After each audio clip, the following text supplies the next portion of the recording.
بسم اللہ الرحمن الرحیم۔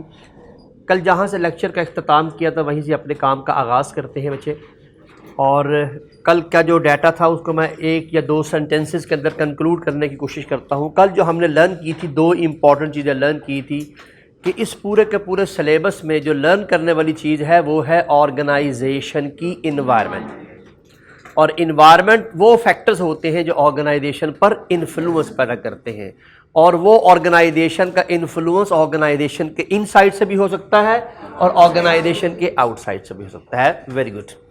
تو یہاں پر دیکھیے گا ہم نے انفلوئنس کا ایگزامپل چھوٹی چھوٹی لی تھی، لیکن بچے لکیلی ہمارا جو سلیبس ہے وہ سلیبس یہ کہتا ہے کہ آپ نے اپنی مرضی سے خود سے کچھ نہیں لکھنا، جو کچھ بھی لکھنا ہے under the boundary of model لکھنا ہے۔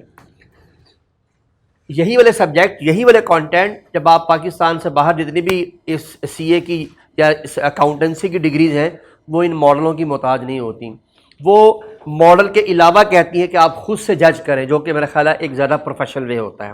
لیکن بہرحال آئی کیپ کا اپنے کا انداز ہے، آگے جا کے ایم ایس اے میں دوبارہ واپس آپ کو یہیں پر لے کر آنا ہے اس نے، ورنہ پہلے ابھی کیا کرے گا، باؤنڈری کریٹ کرے گا کسی ماڈل کی، بعد میں ماڈل کی باؤنڈریاں ختم کر دے گا، کہے گا آپ کو جو سمجھ میں آتا ہے انٹرنل یا ایکسٹرنل وہ لکھ دیں، پھر آپ اس کو کمبائن کر کے اپنے لفظوں میں لکھیں گے۔ یہ بھی ایک ٹریننگ کا طریقہ کار ہوتا ہے کہ ابھی اسی درجے میں آپ سے کہہ دیا رہا ہے کہ اپنی مرضی سے لکھو، تو پھر یہ مشرق کی طرف جا رہے ہوں گے یا مغرب کی طرف جا رہے ہوں گے، وہ جنوب کی طرف جا رہے ہوں گے، تو ایگزامینر کے لیے مصیبت آ جائے گی کہ پیپر کیسے چیک کروں۔ اس لیے وہ کیا کرتا ہے، سب کو ایک ماڈل کی دنیا میں محدود کر دیتا ہے تاکہ آپ ماڈل کی دنیا کے اندر رہتے رہتے، چونکہ اگر ماڈل میں 5 یونٹ ہے تو سب بندے 5 یونٹ ایکسپلین کریں گے نا، اگر ماڈل نے 6 یونٹ لکھے تو سارے بندے 6 ہی ایکسپلینیشن دیں گے، تو اس سے ایگزامینر کے لیے پیپر کو چیک کرنا آسان ہے۔ چونکہ بچے اس کی وجہ یہ ہے کہ ابھی آپ پروفیشنل نہیں بنے، ابھی آپ انشاءاللہ پروفیشنل بننے جا رہے ہیں۔ جب آپ پروفیشنل بن جائیں گے تو آپ دیکھیے گا آپ سب لوگوں کی ٹون ایک جیسی ہو جائے گی، آپ سب لوگوں کا کام کرنے کا انداز ایک جیسا ہوگا، بس صرف آپ میں ڈسٹنگوش اسی چیز کی ہوگی جو کریٹیوٹی لے کر آ رہا ہوگا۔ تو اس طرح آہستہ آہستہ آہستہ آہستہ آہستہ آہستہ ایک لرننگ سائیکل چلتا ہے، جس لرننگ سائیکل کے بھی آپ بالکل مڈ میں ہیں، آہستہ آہستہ انشاءاللہ یہ چیزیں بہت جلدی ٹیون اپ ہو جائیں گی۔ جی بھائی، تو پہلا کانٹینٹ آلموسٹ کمپلیٹ ہے کہ آرگنائزیشن انوائرمنٹل فیکٹر سے اثر انداز ہوتی ہے، وہ اثر انداز ہونے والے عوامل آرگنائزیشن کے ان سائڈ سے بھی ہو سکتے ہیں، آرگنائزیشن کے آؤٹ سائڈ سے بھی ہوتے ہیں، اور ایگزامینر کی مرضی ہے کہ وہ آپ سے انٹرنلی انالائز کروائے یا ایکسٹرنلی انالائز کروائے، اور موسٹلی ایگزامینر کا یہ رجحان ہوتا ہے کہ ایگزامینر دونوں طرح کے ماڈل کو لے کے چلنے کی پوری کوشش کرتا ہے۔ آل آف یو۔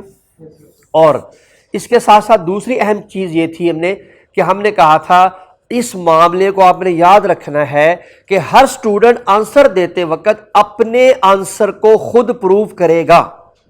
یہ بات آپ یاد رکھیے، اگر آپ آنسر صحیح بھی دے دیں اور اس کو پروو نہ کریں تو 50% زیادہ نمبر نہیں ملنے آپ کو۔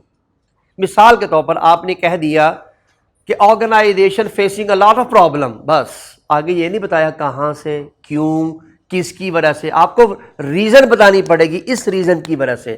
until unless you will write a reason آپ کو نمبر نہیں ملنے، دے گا ضرور نمبر، یہ نہیں میں کہہ رہا کہ نمبر نہیں دے گا، لیکن وہ آپ کی مرضی کے مطابق نہیں ہوں گے۔ آپ اپنے طور پر ایک بہترین آنسر دے کر آئے ہیں جس میں آپ نے ایک ویلڈ انفارمیشن دی ہے، لیکن اس ویلڈ انفارمیشن کے ساتھ اس کی پروونگ لازمی ہے۔ یہ بات کل میں نے بہت تفصیل سے بیان کی تھی، لیکن اس پروونگ میں ایک آپ کو سہولت موجود ہے کہ آپ میں سے ایک شخص کسی اور انداز سے اس کو پریزنٹ کر رہا ہے، اس کو پازیٹیو کہہ رہا ہے، دوسرا اسٹوڈنٹ اس کو نیگیٹو کہہ رہا ہے، اگر دونوں نے ویلڈ ریزن بیان کر دی دونوں کو نمبر ملیں گے اور پرفیکٹ نمبر ملیں گے۔ یہ نہیں ہوگا کہ صحیح آنسر ایگزامینر نے صحیح لکھا ہوا تھا، آپ نے صحیح کو غلط بیان کر دیا، نو پرابلم، لیکن آپ کا ریزن اتنی ویلڈ تھی، ایگزامینر اس پہ مل کے شاباش شاید دے گا آپ کو، یار کمال کی بات ہے کہ اتنے بڑے جھوٹ کو سیدھا سچ کر کے دکھا دیا ہے، کمال ہو گیا۔ اور یہ بچے پاسبل ہے، تھیوری میں یہ کمال ہوتا ہے، یہی تو کمال ہے آپ کے فنانس میں، ڈفرنس ہے آپ کے مینیجریل پارٹ میں، کہ مینیجریل پارٹ میں یہی آپ کی تو کریٹیوٹی ہے، فنانس میں تو آپ باؤنڈ ہیں کہ فارمولہ یہ کہتا ہے یہی فارمولہ لگنا ہے، وہی فارمولہ لگے گا تو کام ہوگا، لیکن تھیوری میں ایسا نہیں ہوتا ہے۔ تھیوری میں پھر جس کے پاس جتنی صلاحیت ہوتی ہے وہ اپنی اس صلاحیت کو بروئے کار لے کر آ سکتا ہے۔ فائن، اسے بھی معلوم ہے کہ آپ میں صلاحیت کام ہے، اس لیے اس نے 40% رکھا ہوا ہے اس کا پرسنٹیج۔ لے جناب ہم اپنے کام سے واپس چلتے ہیں جہاں سے ہم نے کام کا اختتام کیا تھا۔ میں نے درخواست کی تھی کہ آرگنائزیشن کی انٹرنل انوائرمنٹ میں یہ ماڈلز ہیں، کیپیبلٹی ماڈل ہے، بی سی جی ماڈل ہے، پروڈکٹ لائف سائیکل کا ماڈل ہے، ویلی چین کا ماڈل ہے اور ایتھکس کا ماڈل ہے۔ یہ سارے کے سارے ماڈل ماس وائی پی ایل سی کے علاوہ سارے چیپٹر نمبر 8 میں ہیں، یہ بھی 8 میں ہے، یہ بھی 8 میں ہے، یہ بھی چیپٹر نمبر 8 میں ہے، یہ چیپٹر 7 میں ہے پی ایل سی۔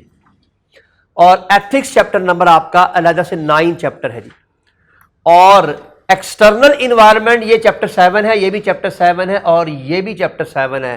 تو 2 چیپٹر اگر آپ کے کمپلیٹ ہو جائیں تو 80% کورس ویسے ختم ہو جاتا ہے۔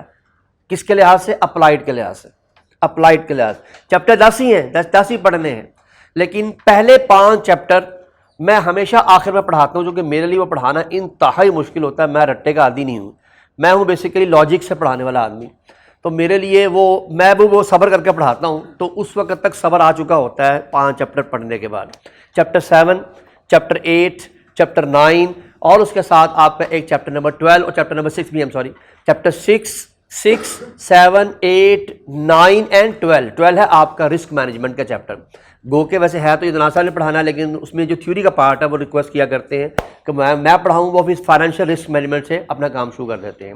میں فائنینشیل رسک مینجمنٹ کا چیپٹر نمبر 13 سے پہلے چیپٹر نمبر 12 کے اندر بہت ساری تھیوریز ہیں کہ رسک کیا ہوتے ہیں، کتنی طرح کے ہوتے ہیں، ان کی ٹائپس کیا ہوتی ہیں، اس کا فریم ورک کیا ہوتا ہے، وہ پھر میں پڑھا دوں گا جی۔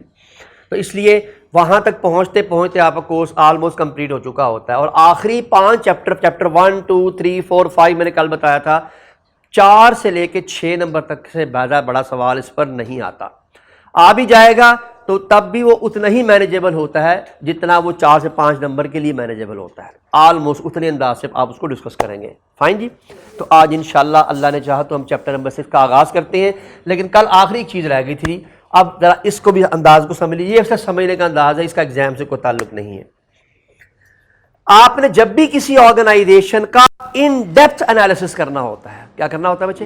In depth. اب ان ڈیپتھ 2 چیزیں ہیں، ایکسٹرنل انوائرمنٹ کا ان ڈیپتھ انالیسس کرنا ہے یا انٹرنل انوائرمنٹ کا ان ڈیپتھ انالیسس کرنا ہے، تو یہ ماڈل استعمال ہوتے ہیں۔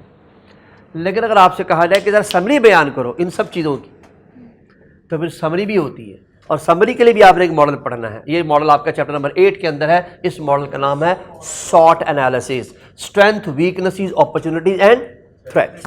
یہ بھی ایک ماڈل ہے، یہ بھی ایگزام میں آتا ہے، لاسٹ ٹائم بھی ایگزام میں آیا ہوا تھا۔ تو یہ یاد رکھیے گا بچے، ایگزام کے پوائنٹ آف ویو سے بہت ساری چیزیں امپورٹنٹ ہیں، بس آپ نے کسی ایک چیز پر کانسنٹریٹ نہیں کرنا، سب پر کانسنٹریٹ کرنا ہے۔ میں نے سارے ماڈل لکھ دیے ہیں، اب آپ کے سامنے موجود ہیں جی، 1، 2، 3، 4، 5، 6، 7، اور آپ کو معلوم ہے کہ یہاں 2 ماڈل ہیں، ایک آپ کا جو ہے ماڈل ہے اپنا ٹرکر کا 5 کوسچن ماڈل، اور ایک آپ کے پاس ہے AAA ماڈل، جو سارے کے سارے یہاں ماڈل آپ نے پڑھنے ہیں، اور ایک میں نے کل لکھا تھا آپ کے پاس ہے critical success factors and KPI۔ تو 10 کے 10 ماڈل، 10 ہی چیپٹر ہیں، 10 ہی ماڈل ہیں، 10 ماڈل اپلائیڈ ہیں، اور ایگزامینر چاہے تو سمپل سوال بھی کریٹ کر سکتا ہے، آلدو کبھی کریٹ نہیں کیا، لیکن ہم نے اس کی تیاری ویسے بھی کرنی ہے۔ فائن جی، آئیے جناب اپنے کام کا آغاز کرتے ہیں۔ آج ہم سب سے پہلے ایکسٹرنل انوائرمنٹ سے اپنے کام کا آغاز کریں گے۔ ایکسٹرنل انوائرمنٹ ہے چیپٹر نمبر 6 کے اندر۔ ایکسٹرنل انوائرمنٹ کس میں ہے بھائیان؟ Chapter number 6۔ External environment chapter number 7 کے آغاز میں بھی ہے، تو جب ہم نے ایک ترتیب ہی لے کے چلنی ہے تو پھر ہم کیوں نہ ترتیب سے چلیں۔ تو now I am going to start from this area, یہاں سے کام کا آغاز کریں گے۔ آج ماڈل ہے چیپٹر نمبر 6 کا، اور اس کا نام کیا ہے جناب؟ پیسٹل۔ آپ دیکھیے گا بچے کہ ایپلیکیشن کتنی کمال کی ہوتی ہے۔ میں اللہ کے حکم سے تھیوری پڑھائے بغیر سوال کراؤں گا، اور آپ ہی سوال سولو کریں گے بغیر تھیوری پڑھے۔ اسی کو کہتے ہیں کانسیپٹ کی امپلیمنٹیشن۔ لیکن اس کے بعد پھر چونکہ میں نے کہا ہے کہ ہو سکتا ہے کہ ایگزامر سوال میں کہہ دے ایکسپلین پیسٹل، تو وہ سوال کا آنسر بھی سالو کرنا ہے۔ دونوں کام کراؤں گا، لیکن جو چیز پہلے آتی ہے، زیادہ آتی ہے، وہ پہلے کراؤں گا۔ میں بتا چکا ہوں آپ کو، اب یہ باتیں یاد رکھنا آپ کی ذمہ داری ہے کہ اپلائیڈ سوال 40 میں سے 30 سے 35% آتا ہے، جبکہ آپ کا سمپل سوال 4 نمبر سے لے کے 6 نمبر تک آتا ہے۔ یاد رہے گی بات. بس اسی لحاظ سے ایگزام میں چلنا ہے اور اسی لحاظ سے میرا 40 نمبر کا پیپر ہے, میں اس کے بارے میں آپ کو بتا رہا ہوں. آئی ڈونٹ نو, میں آپ کو فائنانس کے متعلق کوئی بات نہیں بتا رہا, فائنینشیل کا پارٹ ڈیفینیٹلی عدنان صاحب مجھ سے زیادہ ڈیٹیل سے بتا رہے ہوں گے. جی بسم اللہ الرحمن الرحیم. آئیے بچے ان دو ماڈل کا پہلے ایک چھوٹا سا ہم بیک گراؤنڈ سمجھیں گے, چونکہ کوئی بھی چیز جب تک اپنے گراس روٹ لیول سے نہ پتہ ہو آپ کبھی بھی اس کو اچھے انداز سے پریزنٹ کر ہی نہیں سکتے زندگی بھر.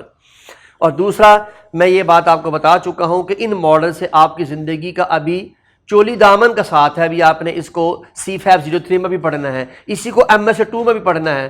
تو پھر میری ذمہ داری ہے کہ میں اتنی بیس آپ کی ڈیولپ کر دوں کہ زندگی میں جب بھی آپ کبھی پڑھنا چاہیں, خدا نہ خاصا پڑھنے کو دل چاہتا ہے نا, تو پھر آپ وہاں سے وہ کتاب کھولیں, وہ نوٹس کھولیں اور آپ کو وہ چیز دوبارہ سے ریوائز ہو جائے.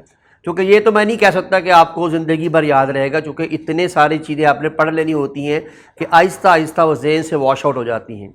لیکن کوشش کریں کہ چیزوں کو اپنے پاس اس طرح محفوظ کر کے رکھیں, اور اسپیشلی مینیجیریل کا پارٹ, بلکہ وہ تو آپ کے یہ فنانس کا پارٹ ہے, یہ بھی آگے جا کے ہمیں دوبارہ پڑھنا نہیں پڑھنا ہے, 10ویں دفعہ پڑھنا ہے. تو علیحدہ علیحدہ اپنے رجسٹر کے اوپر جگہ رکھیں تاکہ زندگی میں کبھی بھی ریوائز کرنا ہو تو ریوائز کرنا آسان ہو.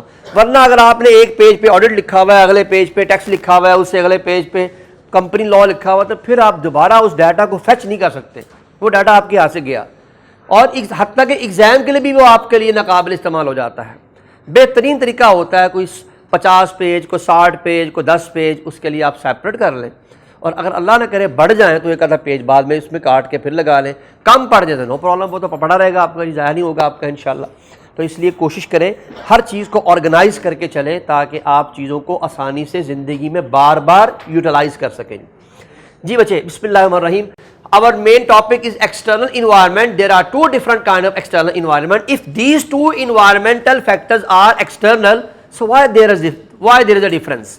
This is what we are going to learn. تو سب سے پہلے ہم یہ لرن کریں گے کہ ان دونوں کے درمیان میں فرق کیا ہے. یہ بچے ایک ہماری آرگنائزیشن ہے, چونکہ ہم اس وقت ایکسٹرنل انوائرمنٹ کی بات کر رہے ہیں, اب میں انٹرنل فیکٹر ڈسکس نہیں کروں گا. تو یہ آرگنائزیشن کی سب سے پہلی انوائرمنٹ ہے, اور اس انوائرمنٹ کا نام کیا ہے؟ Competitive environment. اس کو نوٹ ڈاؤن کر لیں, اپنے پاس یاد رکھیں کہ آرگنائزیشن کے بعد جو سب سے پہلی انوائرمنٹ جو آرگنائزیشن پر اثر انداز ہوتی ہے وہ آرگنائزیشن کی کمپیٹیٹیو انوائرمنٹ ہوتی ہے. اور ایک بات آپ کو معلوم ہے, جو چیز جتنی نزدیک ہوتی ہے اتنی زیادہ مرتبہ تنگ کرتی ہے. یہ انوائرمنٹ سب سے زیادہ ڈسٹربنس ہوگی. کیوں؟ یہ آرگنائزیشن کا نزدیک ترین انوائرمنٹ ہے. اوپر لکھا ہوا کیا ہے بچے؟ کمپیٹیٹیو. کمپیٹیٹیو کسے کہتے ہیں؟ مقابلہ دار کو کمپیٹیٹر کہتے ہیں. کمپیٹیٹر کے دو نام ہوتے ہیں, ایز یو نو. کمپیٹیٹر کو کمپیٹیٹر تو کہتے ہی ہیں,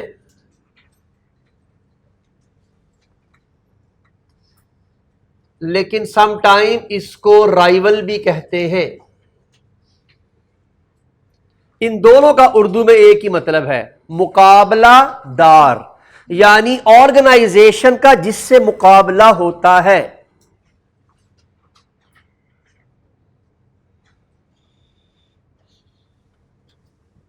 اور آپ کو معلوم ہے, اکنامکس آپ نے پڑھی ہوئی ہے, اگر آپ مقابلے میں اکیلے ہوں تو پھر آپ مینوپلسٹ ہوتے ہیں, اور جو مینوپلسٹ ہوتا ہے اس کا کوئی کمپیٹیٹر نہیں ہوتا, اور ایسا ہونا ناممکن ہوتا ہے. آرگنائزیشن میں بہت ریئر ٹائم کے لیے سم ٹائم آپ مینوپلسٹ بنتے ہیں. یہ کام لمحوں کے لیے ہو سکتا ہے, یہ کام دنوں کے لیے ہو سکتا ہے, یہ شاید چند مہینوں کے لیے ہو سکتا ہے. جیسے ہی آپ سکسیس حاصل کرتے ہیں لوگوں کے دلوں میں آپ کے لیے مقابلے کا ایک وجود پیدا ہونا شروع ہو جاتا ہے, اور کوئی نہ کوئی آپ کے مقابلے میں آرگنائزیشن کی پروڈکٹ لے کر پہنچ جاتا ہے, اور جو آپ کے مقابلے میں پروڈکٹ لے کر آئے گا وہ آپ کا کمپیٹیٹر کہلائے گا. Very good.